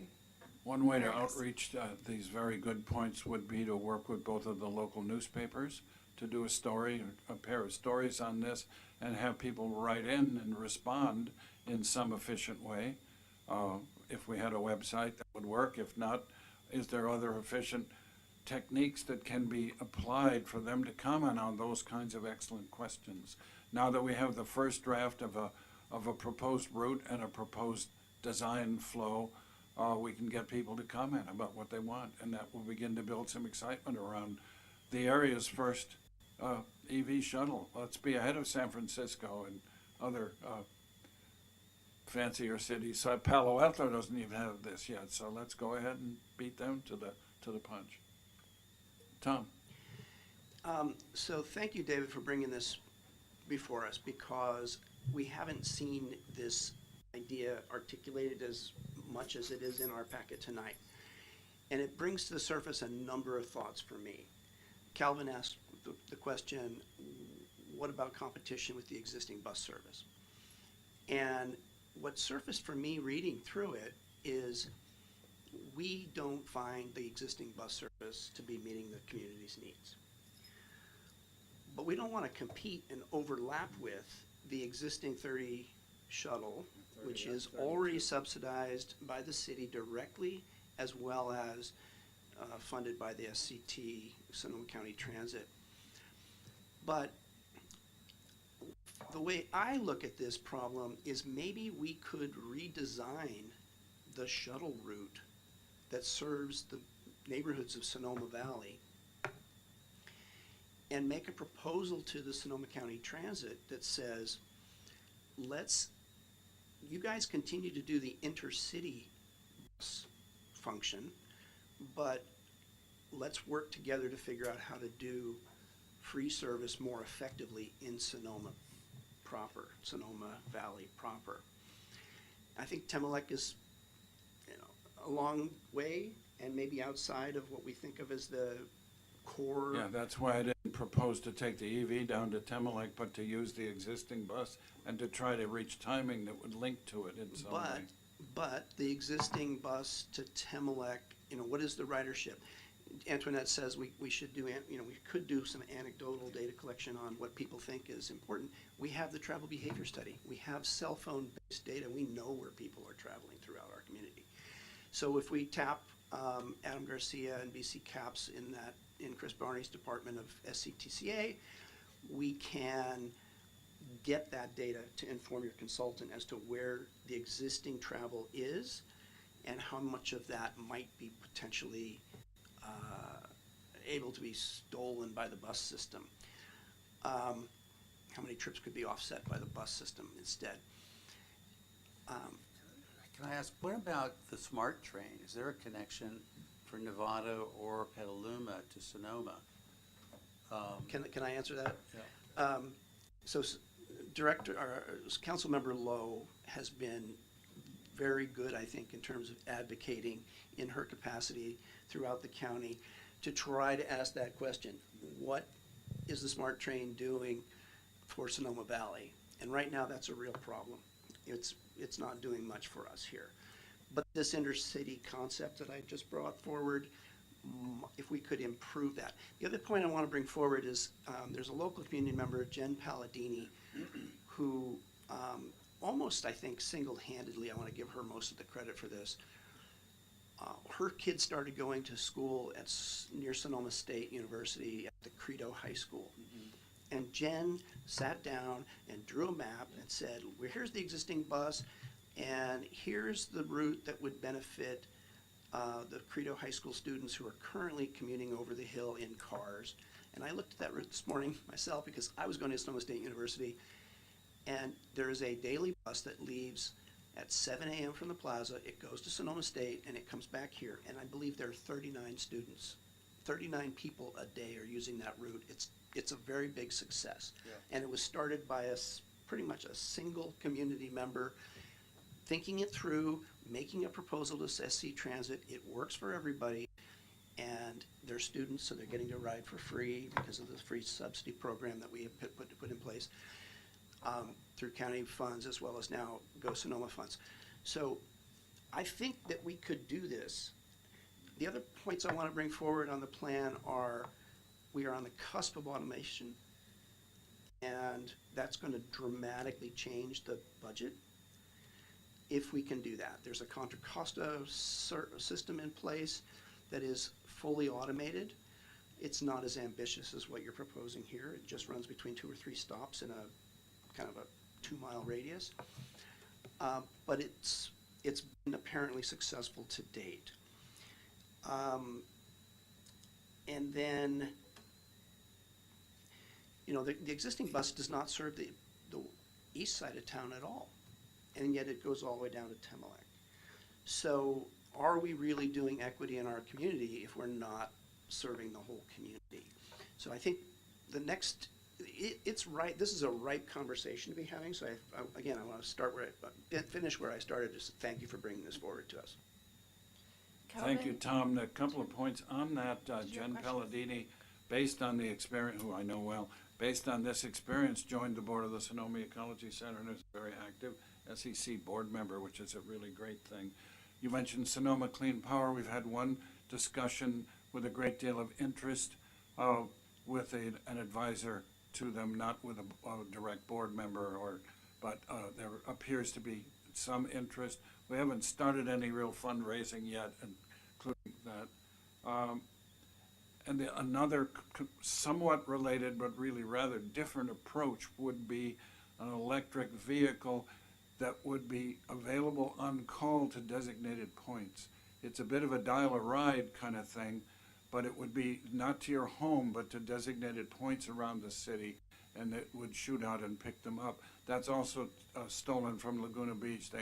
It's diesel-powered, but they have separate points, separate from their organized trolley system, is a dial-a-ride to designated points within the city. So that done electrically could be maybe simpler as a starting point, maybe less useful, but it's another option to consider. The whole idea is to take Climate Smart Sonoma, get us in a leadership for this, and make something useful that's doable, as well as important at this point. We know it's important. We don't know quite if it's doable, but it's certainly we can make it useful. What about Waymo? In Beverly Hills, my children are living down there, and they are just crawling with Waymos. They've got Waymo to do all their, testing there. I wonder if we could get, a fleet of 5 Waymos and just provide a parking lot. This is the reason that you do a business plan, and for example, Okay. I will give you a quote from my wife when I mentioned this. She said, "You mean I can spend $1 to go to Maxwell Village?" I said, "I didn't even spend $2. I said, "Don't tell them that, because they'll charge you $2 for that." But I mean, this is all we need, a business plan. And to give you an example, David, I've had situations when I was in Philadelphia where we involved Drexel University, I know, wow. and they got some really smart young people, I Calvin's used to age, be one of those. who got class credit for doing business plans Yeah. for this kind of thing. So, I mean, there's a lot to be A done. lot of but it's options, great a lot of roads still to be driven electrically on this concept, but at least we've got a start, and we look forward to moving this forward aggressively, as fast as and smart as we can. It's a great And first let's be step. a leader in this. If I may just add a couple more things. A couple of years ago, there was a private concierge, high quality bus service offered in competition with the SF Muni, and it did not survive. They were trying to go for, a class rise over the public bus, and it was in kind of a no man's land in terms of its business plan, as I recall. We want to be sure not to fall into that rut. The other thing is that there are 3 at least existing micromobility trolleys in Sonoma County already. 2 of them are operated by SMART, one at the Larkspur train station to the ferry, short distance, and then the other one is at the airport to the terminal. And those. From the airport parking lot back over to the terminal? From the Smart Train. Smart Train and then terminus the to parking lot. airport terminal. Yeah. And those, I believe, are both operated by Smart. And the other one is that there has been a seasonal shuttle to the Russian River tourism beaches, the destinations along the Russian River. It doesn't operate all the time. You're probably familiar with the one in Marin County that operates to the Muir Woods as well, because the parking is incompatible with the usage out there. So those are existing models in the North Bay, and yes, Waymo, I believe, has recently gotten authority to operate north of the Golden Gate Bridge. So all of these things are in mode, and they should be part of our planning as we go forward. One last thing, I just drove over to, because I'm a pilot, I went over to see JSX jets set up over at Napa County Airport, and it's spectacular. They have come in and just built a terminal. They've got a couple of aircraft coming in, both are ATRs. They go into all over Southern California, down into the deserts, and it's bound to need a shuttle. Somebody could really make some money going out to Napa County Airport to feed their schedule. One more thing on transit to Napa. Because I have nothing better to do with my time, I ended up watching an April Transit TAC meeting, Transit Technical Advisory Committee meeting, and somebody from Amtrak called in saying there's a Route 7 Amtrak train that comes through Sonoma County and goes from Napa to Petaluma, but doesn't stop in Sonoma. And to his credit, the representative from Sonoma County Transit said, "Hey, could you stop in Sonoma?" And he said, "Oh, that sounds like a good idea." So just put that out there, as that is an existing service running right by us. I didn't know anything about. Tom, I actually saw it recently. I was behind an Amtrak bus driving into Sonoma and said, "What the heck is this?" and how did I not know about this? But thank you for enlightening me.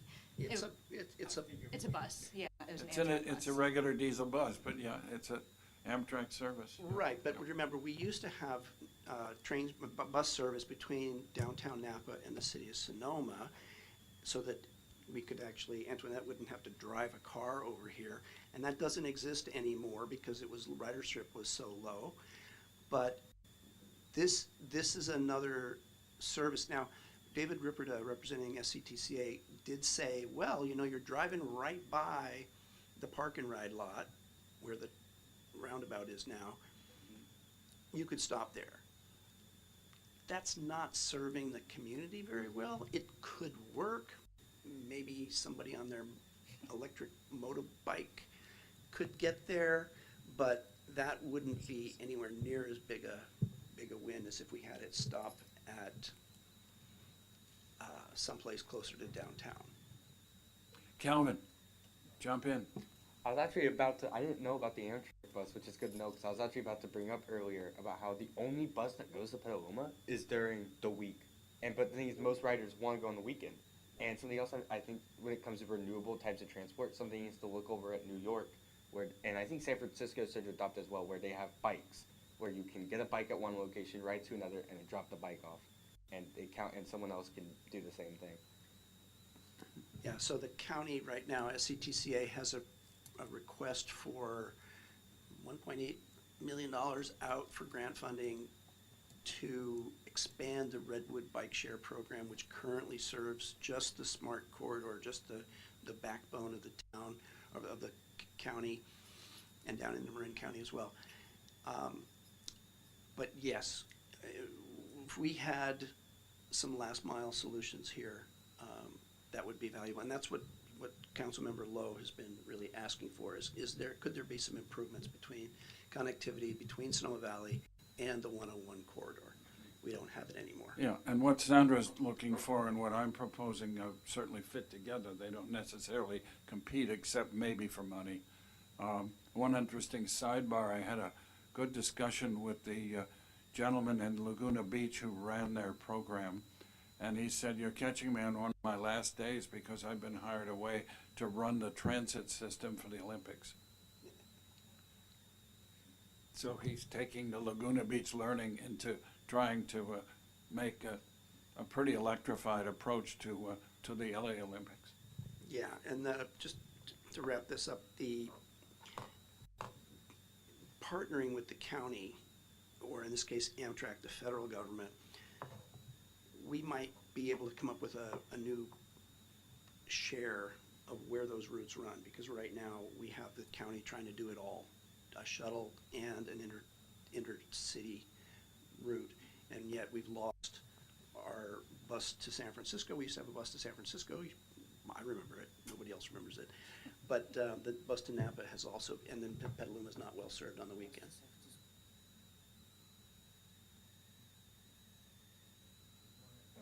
I was gonna say, a bus to San Francisco, I think would be amazing for addressing climate, but also people's daily lives. I've looked into it myself. For anyone to get to San Francisco, for me it would be free, but for them it'd be, first of all, a lot of money. But second, it would take 4 hours, because imagine you have to go on the weekend, because some people can't go during the week. You'd have to go all the way to Santa Rosa, which takes about an hour and a half on the bus. I take the bus to Santa Rosa sometimes, and then you have to take the SMART train, and then you have to take the ferry. And it ends up being a 4-hour ride to get to San Francisco through public transport, and it can be up to $20. The minute you get to the Embarcadero, you get on the next boat coming back. Any other thoughts on this topic before we move on to staff comments? So that's where we are on the EV shuttle. It's a work in progress.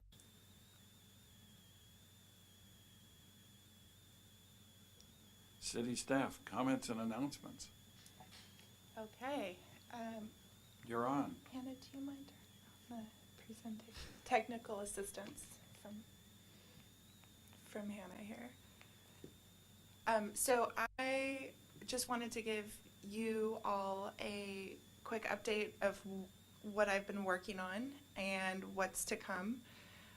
It'll be brief. So this quarter, these few months, I'm really trying to align the work that I'm doing with the climate action strategies and trying to build systems for tracking progress and my capacity. One thing that I was focusing on in the beginning of the year when I first started this position is how do I make a work plan that aligns with these action strategies, and then how do we move the needle just even a little bit in this, what can I do this year, and what can I implement, and how can I communicate that implementation to you and to the public. Another focus that I had is supporting you and working with you and getting to know all of you, which is one of my favorite parts of my job. And I'm not just saying that because I'm on TV right now. And then Earth Day, as we talked about, was a big part of what I'd been working on. And Trash Bash, we're in the follow-up phase right now.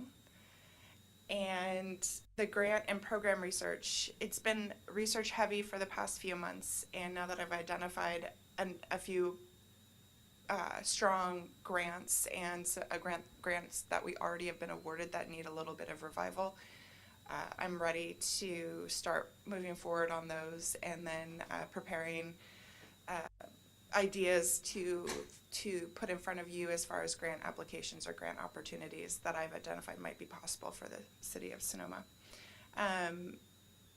Another really fun part of what I've been working on, but so important, is our place in our region as far as the county and working with Bayren and Zero Waste and Sonoma Clean Power and Sonoma Garbage Club, just all of that. I tell Jennifer all the acronyms. Working with all the SCTCA, the SPC, working with all of those has been crucial for me to crash course myself through Sonoma and to see what resources are already available to us, which is what we had talked about earlier. So right now, today, my priorities, climate action tracking system is a very high one. It was mentioned in the city council meeting where I presented your work plan for 2026. And a few of the council members acknowledged that that would be a really important project to complete and get in front of the public. Our Cash for Turf grant funding requires some outreach and planning and revisions, and so I'll be working on those this week and next week. Website and sustainability communication updates. Right now, since we're on a website pause, we can still do communications. And what does that look like? What do we have coming up? Where can we see people in real life and talk to them about sustainability? Our Public Works Department has just selected a bid for the RFP they put out for a facilities assessment for the city. And so the facilities assessment is going to be looking at things that are directly related to our climate action strategies about sustainable infrastructure and equipment use in our city buildings. So I am really looking forward to working with the consultant that they've selected, maybe not working with, but maybe more shadowing, because I have a lot to learn still, but learning as much as I can about what they're looking for and how they're looking for it, and then how does that relate to the work that the commission's doing. And another more specific topic that I'm working on with the Parks and Recreation Department and with our Zero Waste Sonoma partners is the different ways we can work on waste reduction. In a lot of ways, some of these action items are lower hanging fruit because there's a lot already established for these practices. And how can we do better at communicating? And how can we work with the business sector is another big focus of mine. I had a great meeting with Zero Waste Sonoma yesterday, and we talked a lot about how to communicate with businesses about the amazing rebate programs that are available for waste reduction through the county. So that's another one that I feel an urgent need to get rolling and may need support on from the Education Outreach Committee. And Q2, kind of already went through these, and something I did want to put here is I will continue, and it is a priority for me to support your work plans, ad hoc committees, priorities, because it is just splendid that they align with mine, and so we can really collaborate, and it's very exciting to have such wonderful volunteers to work with, like you guys. And as usual, my role is currently part-time, so I'm really trying to prioritize grant-ready things and anything that's really time-sensitive. And Commissioner HINERMAN, I'm really also trying to only focus on things that are actionable and trackable, and that we can actually get done. So we have something to talk about at the next meeting is my goal. And that's it. Excellent presentation, rapidly done and comprehensive. Commissioner, questions, comments, applause, anything else? All right, so Tom. I have a question about the water program, because I don't see that's on your high priority list. So do we have a communication strategy for getting those rebates out to the people? Are we doing a broadcast, or are we doing more targeted? That's a great question. Our first step is we need to update the current policy related to the grant fund disbursement, and that needs to be taken to City Council so that we can increase the caps for how much money is available to individuals, residents, and businesses. So that is our current strategy, is to increase the funds available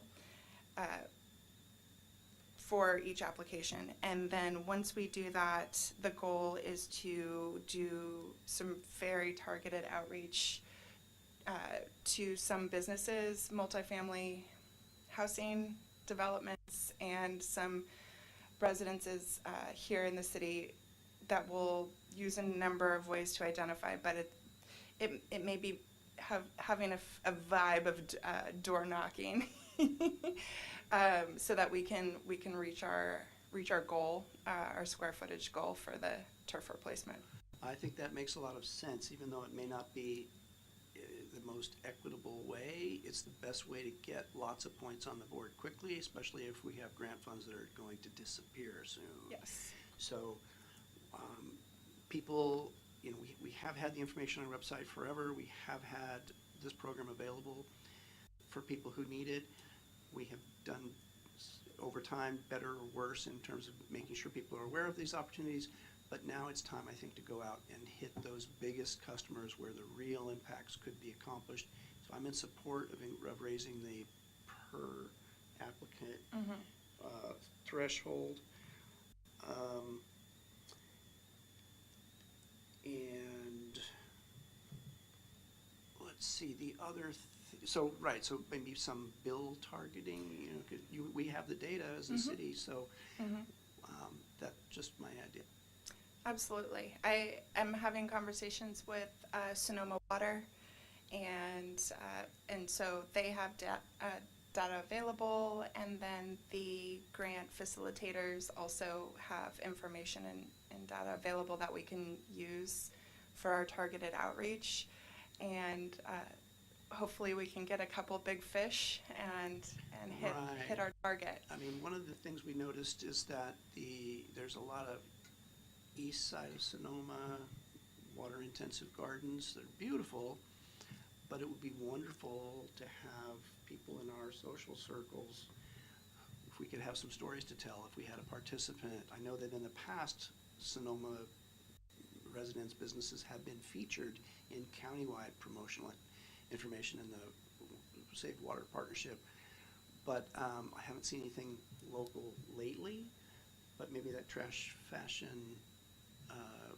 cohort would be interested in follow-up. That might be an idea for follow-up from that event as well.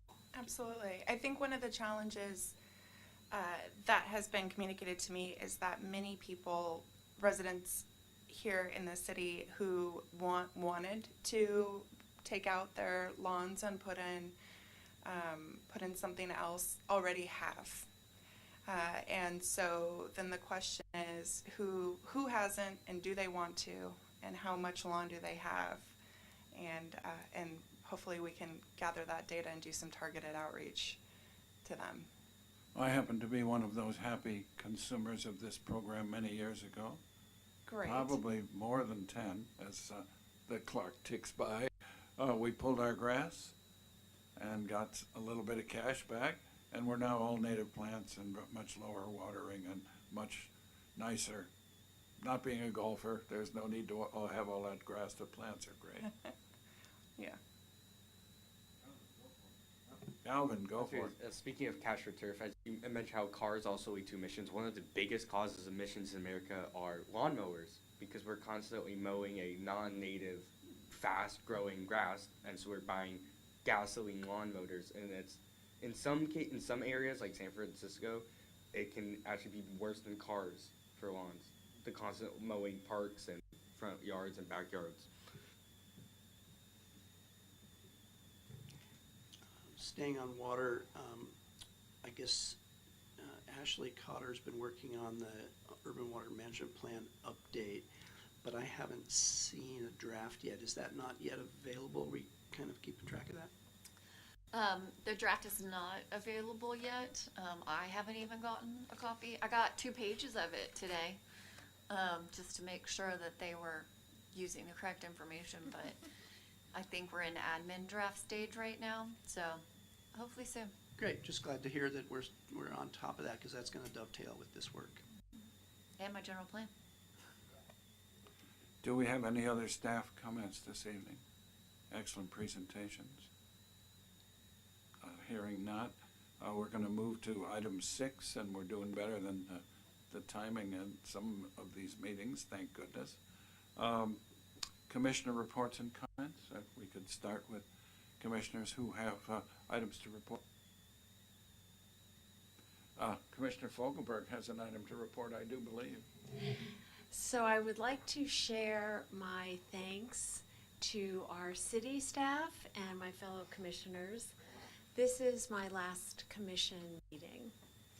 And I remain available to assist on volunteering for projects. But I think more importantly, I want to thank you for the difference that you make. Your subject matter expertise all around is incredible. And I have learned a lot. And I thank you for sharing Call that. the question and have a vote on this. Yeah, I'll second that motion. So we'll discuss it any more comments you I have to want. leave the room. Okay. Yes. The veto power was exercised and failed earlier. So thank you. And keep doing the good work. And I actually will watch. And having had a slight amount of early warning, I wrote a little something that I'm going to read. Is it a poem? It's not a poem, and it's not a long PhD dissertation, and it's not haiku or haiku. Special thanks and best wishes to Commissioner Fogelberg as she departs from our commission after tonight's meeting. Norma, you've been an important leader in our team's efforts overall, an active participant in commission discussions. Your work is especially important in the E&O arena, where you've led us in many significant achievements. This was so impressive in your initiative to create a mutually supportive alliance through the local Chamber of Commerce and its members representing the hotel, restaurant, and wine industry. And your leadership made our recent Earth Day event at the Community Center a real success. Speaking on behalf of the entire commission, all the best to you, Norma, going forward.